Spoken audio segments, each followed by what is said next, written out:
Let us look at the difference between address and indirect function in Google Sheet.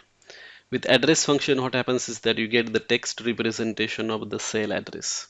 So if you know the cell's row and column number, then it will return this text representation of that cell.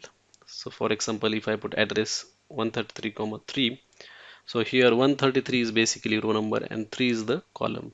So basically we know that 3 means A, B and C, column C, okay? And that's why it has written C133. Absolute reference to that particular cell. The text representation actually, not the reference.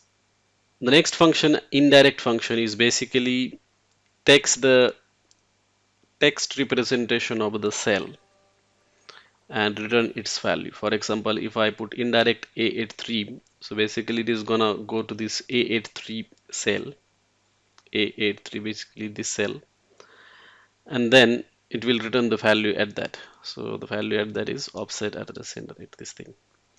Same way, or here you can see that I have put indirect E90. So basically it will go to the E90 cell,